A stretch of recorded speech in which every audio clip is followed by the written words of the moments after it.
Hello guys, আজকে শেখাবো chicken biryani. এর জন্য চালটা প্রথমে আমি ভিজিয়ে রাখলাম। চালটা মিনিমাম 1 ঘন্টা ভিজিয়ে রাখতে হবে। তারপর পেঁয়াজ, আদা, রসুন, লঙ্কা এগুলোকে মিক্সির মধ্যে একে একে নিয়ে এগুলোর একটা মিহি পেস্ট আমি বানিয়ে নেব। এবার এগুলো দিয়ে মাংসটা ম্যারিনেট করে নেব। আমি 4 জনের মতো করেছিলাম, তাই 500 গ্রাম মাংস নিয়েছিলাম। মাংসের মধ্যে একে একে পাতিলেবুর রস, পেঁয়াজ, আদা, রসুন, কাঁচা লঙ্কা বাটা, নুন, হলুদ, কেওড়া জল, গোলাপ জল, সানরাইজ বিরিয়ানি মশলা, গোলমরিচ গুঁড়ো, সানরাইজ শাহি গরম মশলা, লঙ্কা গুঁড়ো, মিঠা আতর, সর্ষের তেল এগুলো দিয়ে ভালো করে মাখিয়ে মাংসটাকে অন্তত 1 ঘন্টা ম্যারিনেট করে ফ্রিজে রাখতে হবে। যদি ফ্রিজ না থাকে তাহলে এমনিও রাখতে পারো। ও হ্যাঁ, জিরে ধনে গুঁড়োটাও দিও, এটা বলতে ভুলে গেছি, এই জন্য শর্ট টার্ম মেমোরি বলে। বিরিয়ানির প্রথম কাজ হলো মাংস ম্যারিনেট করে রাখা আর চালটা আগে থেকে ভিজিয়ে রাখা। তারপরে যে কাজটা তোমাকে করতে হবে সেটা হচ্ছে 1 বাটি দুধ নিতে হবে। দুধের মধ্যে জাফরান ভিজিয়ে রাখতে হবে, কিন্তু আমার কাছে তো ছিল না জাফরান, তো আমি সেখানে হলুদ গুঁড়ো ইউজ করি। এরপর ওই বাটিতে 1 চামচ মতো গোলাপ জল, 1 চামচ মতো কেওড়া জল ও একটু মিঠা আতর দিয়ে মিশিয়ে বাটিটা সাইড করে রাখুন।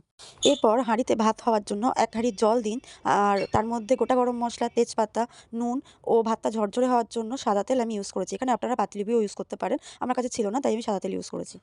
এরপর চালগুলো দিয়ে দিন হাঁড়ির মধ্যে। ভাত বসানোর জন্য যে জলটা দেবেন সেটা আপনারা আপনাদের চালের পরিমাপ অনুযায়ী কম বেশি করবেন। এবার বিরিয়ানির আলুর জন্য আলু কেটে নিয়েছি, তার মধ্যে নুন, হলুদ ও লঙ্কা গুঁড়ো মাখিয়ে নিচ্ছি। এবার কড়ায় তেল দিয়ে আলুগুলোকে একে একে ভেজে তুলে নেব। এবার বেরেস্তার জন্য পেঁয়াজ কেটে রেখেছিলাম, সেগুলো একে একে ভেজে ভেজে তুলে নেব। কড়াইতে ওই তেলের মধ্যেই তেজপাতা ও গোটা গরম মশলা ফোড়ন দেবো, দিয়ে যে মাংসটা ম্যারিনেট করা ছিল সেটা ঢেলে ভালো করে কষাতে লাগবো। মাংসের জলটা টেনে নিলে এতে অল্প অল্প করে জল দিয়ে একটু কষিয়ে তারপর জল ঢেলে দিয়ে একটা ঢাকা দিয়ে মাংসটা সেদ্ধ হওয়ার জন্য ফুটতে দেবেন। আর আমি আলুগুলোও কিন্তু এর মধ্যে দিয়ে দিয়েছিলাম যাতে সেদ্ধ হয়ে যায়। এরপর যে হাঁড়িতে বিরিয়ানির লেয়ারিংটা করবেন সেই হাঁড়িটা একটু গরম করে তাতে ঘি মাখিয়ে হাঁড়িটা রেডি করতে হবে। তার মধ্যে একে একে ভাত দিয়ে লেয়ারিং করা স্টার্ট করব। ভাতের ওপর বিরিয়ানি মশলা ছড়িয়ে দেবো, তার উপর বেরেস্তা, তারপর আলুগুলো, তার উপর যে দুধটা রেডি করে রেখেছিলাম সেই দুধটা ছড়িয়ে দেওয়ার পর এর উপরে আবার ভাত দিয়ে লেয়ারিং করব। এই ভাতের উপরে আবার বিরিয়ানি মশলা, বেরেস্তা, দুধটা ছড়িয়ে দিয়ে তার উপরে এবার মাংসগুলো ঢেলে দেবো।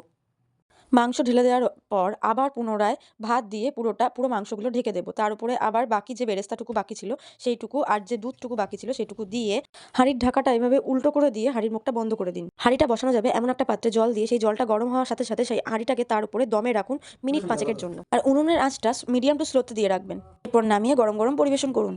বাড়িতে বানিয়ে জানিও কিন্তু কেমন